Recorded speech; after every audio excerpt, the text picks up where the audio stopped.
Hello dear children, welcome to another session on literary criticism. Now before moving on to literary criticism, let me tell you the portions or the sections which I would be handling. I would be handling Module 2 and Module 3 with the exception of T.S. Eliot and Tradition and Individual Talents, which Sunny Sir will be handling for you. The rest of the chapters in Module 3 shall be handled by me, and Module 2 completely shall be taken by me. Module 2 is to do with the section or the the liberal humanist theory, where you have Philip Sidney, Dryden and Samuel Johnson. But before we move on to that, we have to have an idea. Since you're new to this, you are in the second year of your undergraduate course and you are new to criticism. Of course you did study a little bit in introducing literature, but again that was a modern section, or you did not study criticism as a theory, or you didn't study as a subject, that is, or as a serious subject. Now on we shall be getting into the depths of literary criticism and theory. So before we move on to the portions, let's have an understanding of what these two sections are. You must be wondering what criticism, literary criticism, why is it called literary criticism, and another section called theory, right? So let me tell you that first, and then we shall move on to our course of study.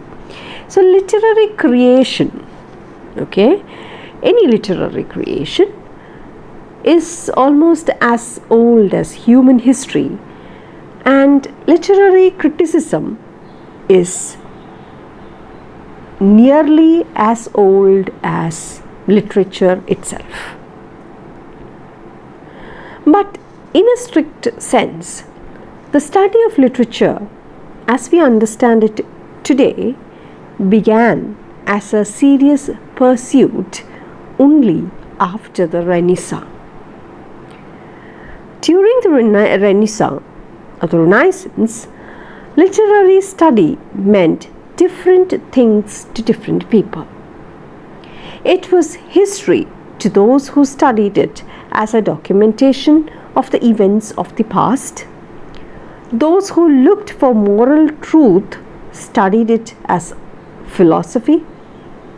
And there were scholars also who made a serious study of it with a view to establishing its authenticity or originality as a literary text to be treasured and embalmed for future life, or for future purpose, for the purpose of life beyond life, that is forever. Okay, so there were people who studied it as documents of the past. There were people who looked for moral truth, which they studied as philosophy, and there were scholars who made a serious study out of it, and they preserved these literary texts for future generation. Okay, and some approached this as a piece of rhetoric, while some studied it to gain knowledge of language. Literary criticism, meaning and understanding, and also appreciating literature, evolved gradually out of these studies that I mentioned above. Again, whereas most of the disciplines had developed method of studying literature, if you look at the other disciplines of literature, there is a systematic, or there is various methods of studying literature, but if you look at literary criticism did not have any systematic method of inquiry. Okay.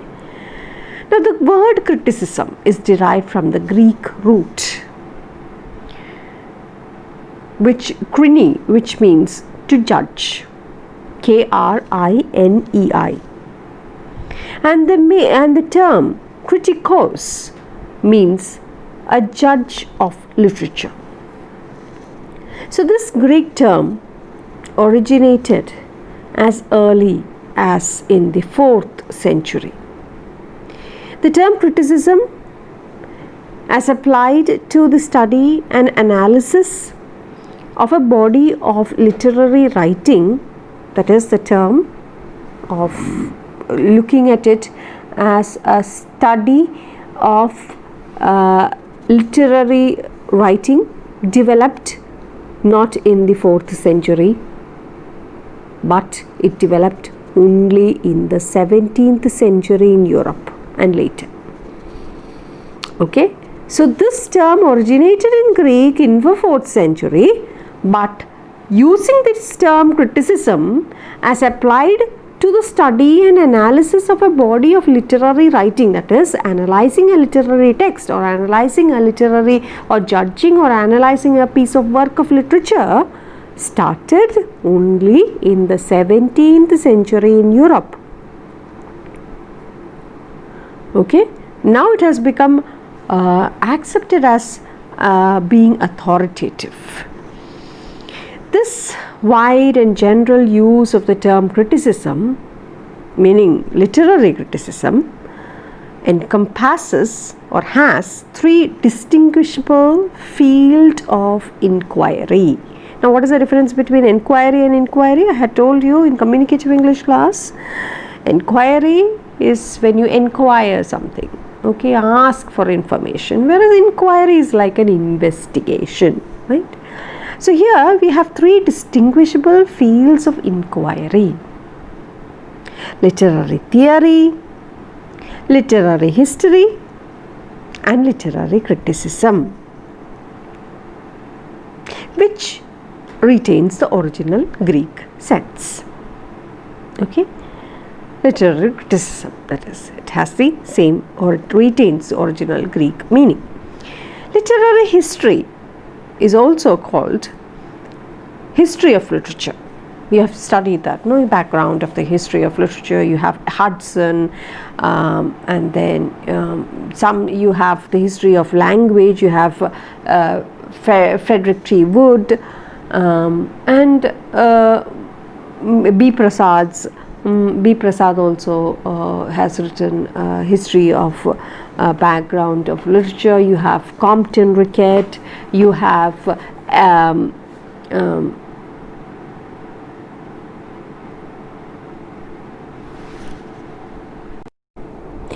Edward Albert.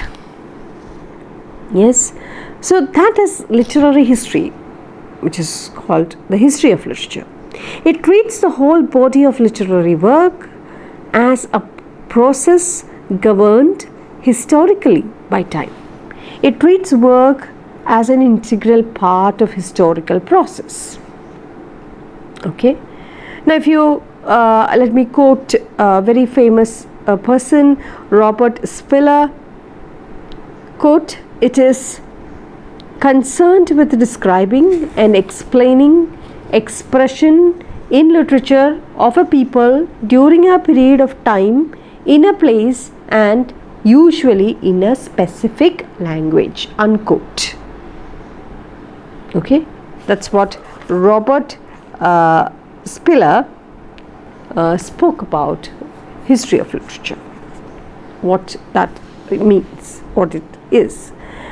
Literary theory, on the other hand, lays down principles of literature, its categories and criteria, and describes the features and forms that make up a literary work. It is a systematic account of the nature of literature. Okay, it gives a systematic account of the nature of literature. what is literature, the nature of literature. Literary criticism, on the other hand, deals with the understanding and appreciation of specific works and authors. It has generally been the practice to use this term to include all literary theory. That is why we are confused.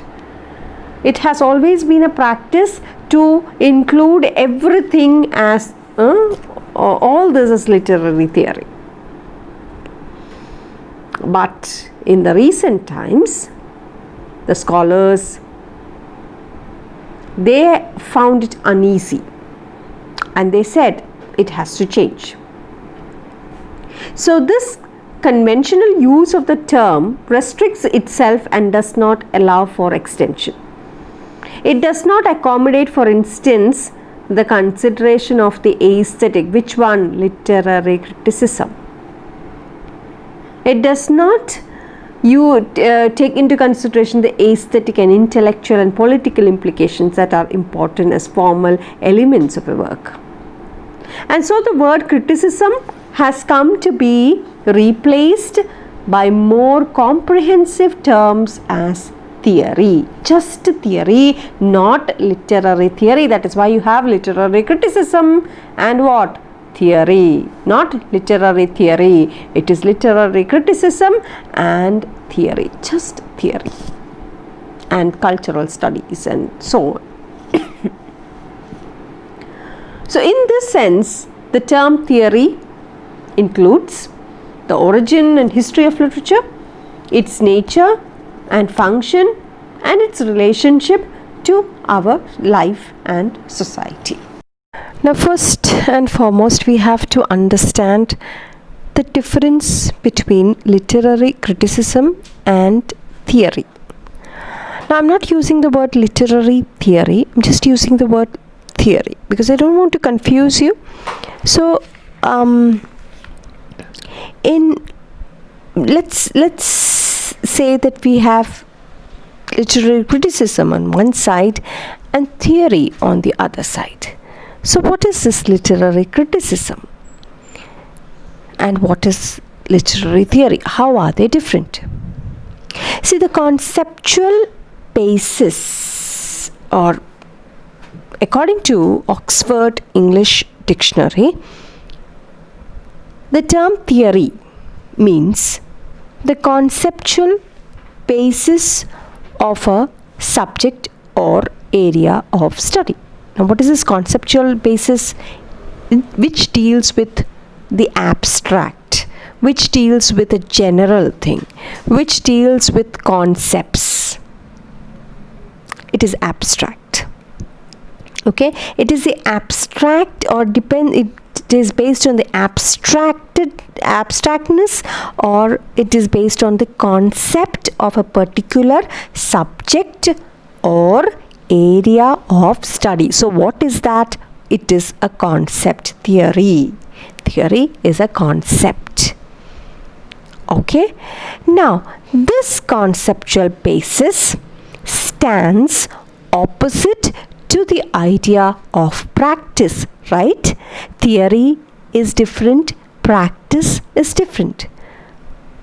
Those who were in the science stream should have had an understanding of this. You have the practical examination and you have the theory, or even in computer you have the theory part and you have the practicals, right? So practical is the application of the theory that you have learnt, correct? Just like that, in literature also, the easy way to understand literary theory is to read it as the conceptual basis of the area of study called literature. Remember, theory does not mean literature alone, or is not anything or something that is pertaining to literature alone.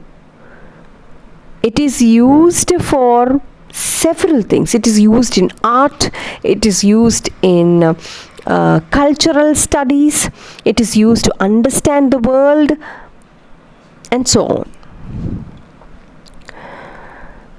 So what is then this literary criticism? Literary criticism, on the other hand, deals with the practical side of this theory.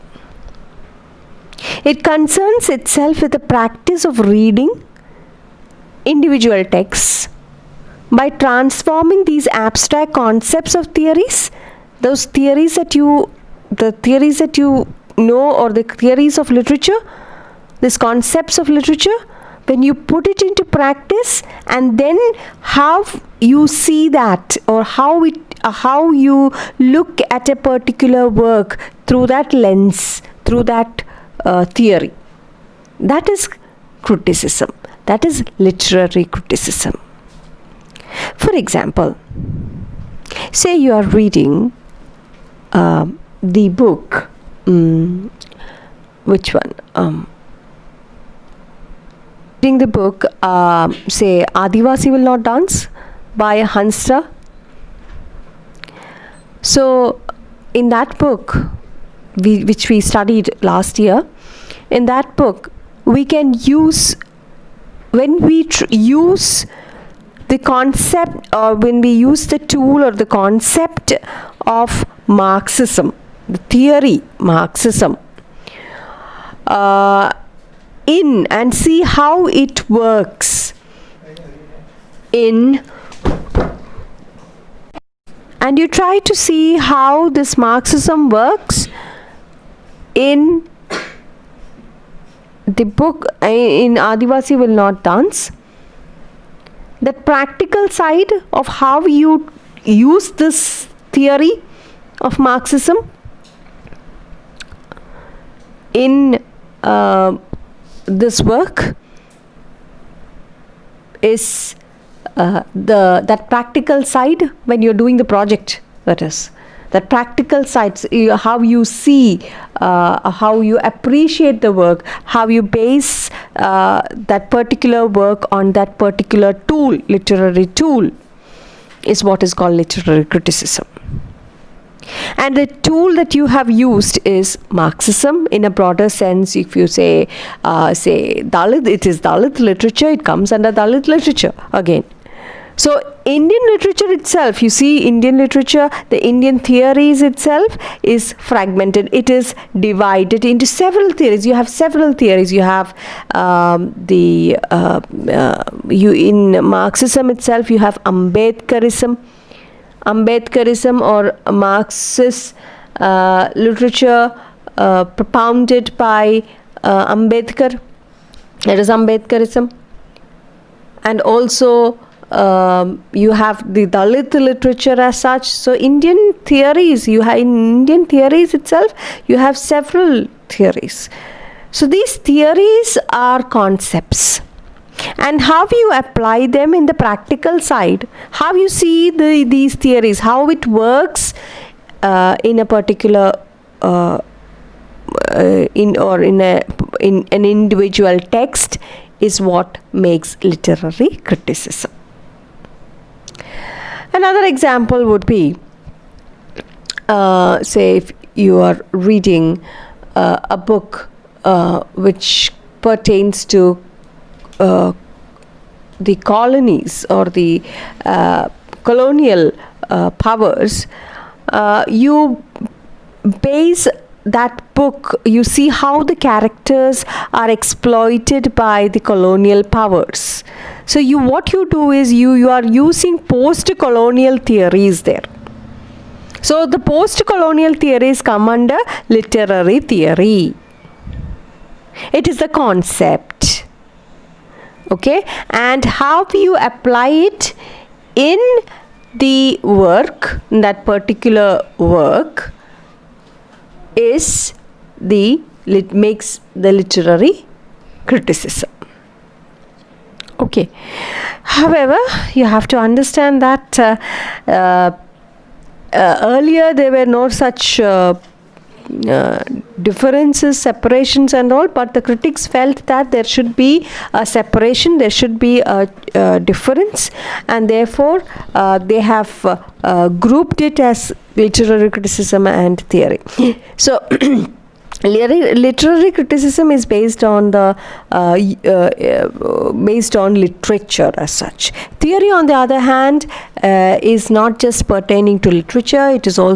It has to do with art. It can be about cultural studies, tradition, human life, the society, and so on. Theory usually appears to be self-contradictory term to the students of English literature. But that is because there are several reasons for this.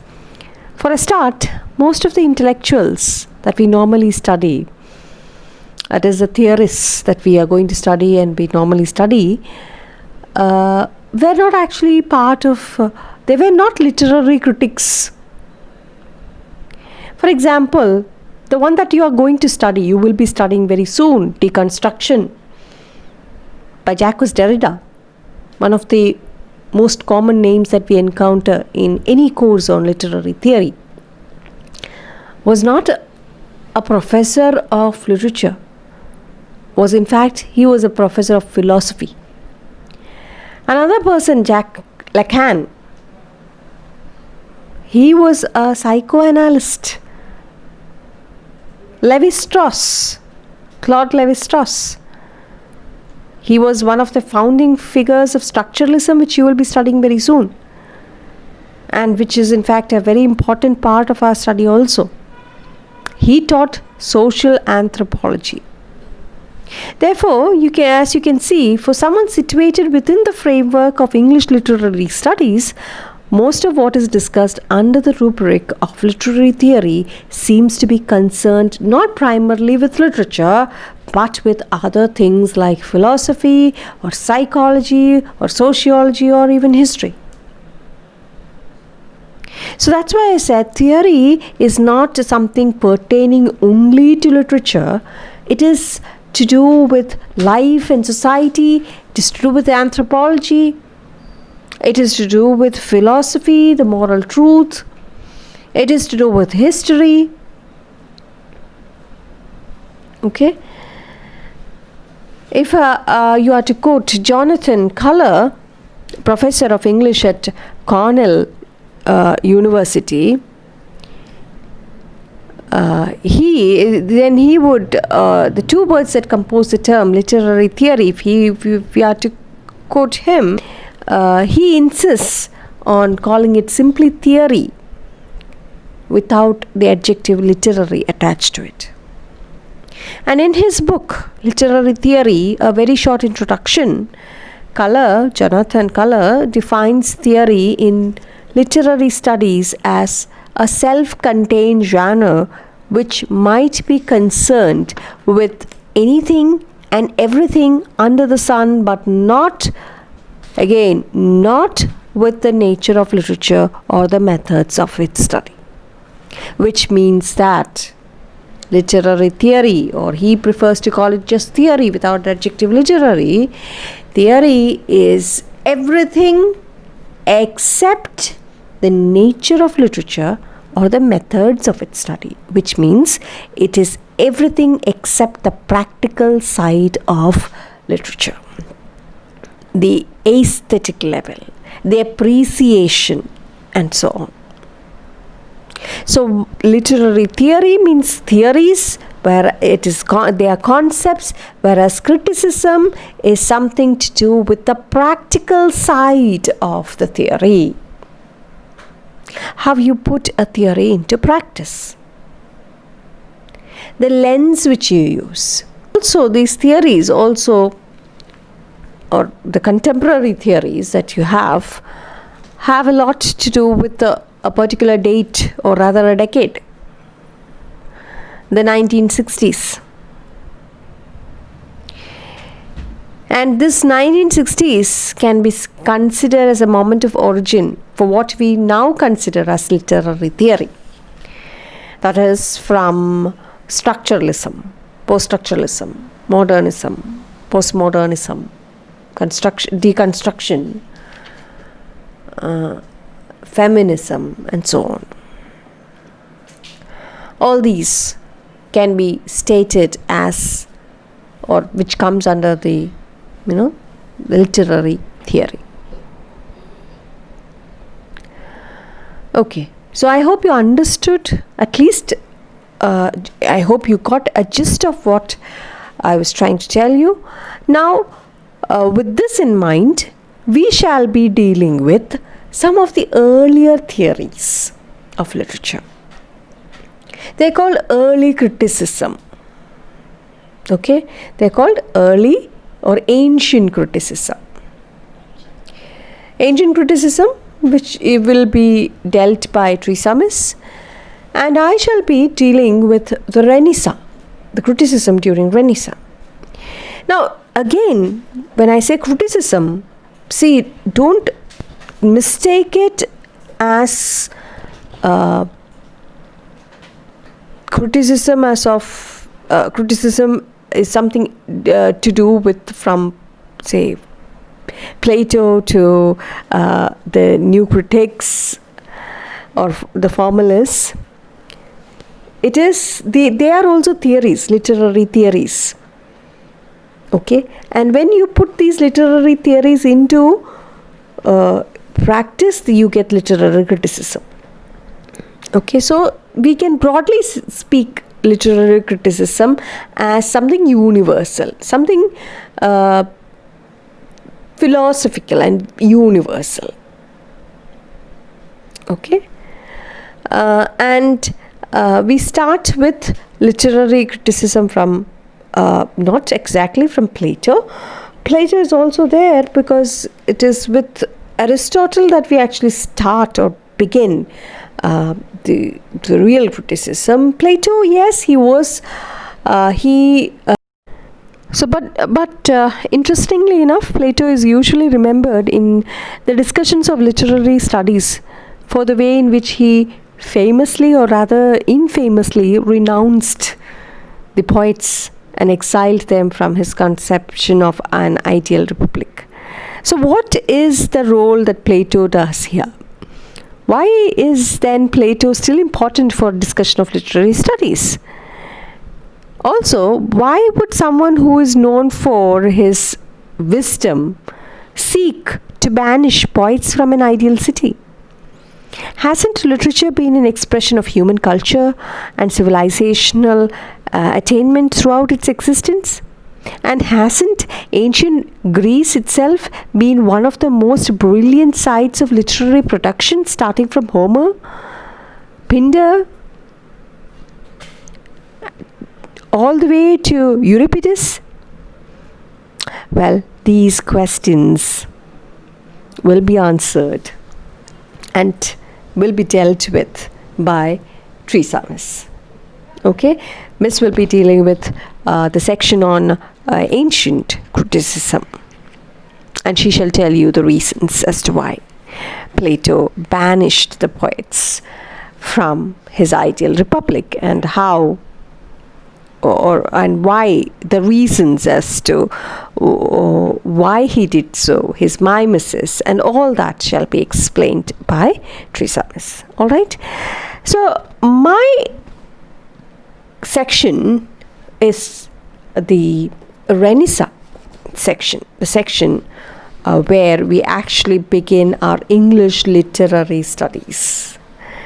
Okay, literary criticism can also be called literary studies. Okay, not theory, it's literary studies. So we begin our Renaissance or Renaissance criticism with Philip Sidney. It's from him that we have to study. So we do have medieval and Renaissance criticism, but we will be, what you have to study is from Sir Philip Sidney. Okay, the English, or Sir Philip Sidney in the English Renaissance literary criticism in the during this period.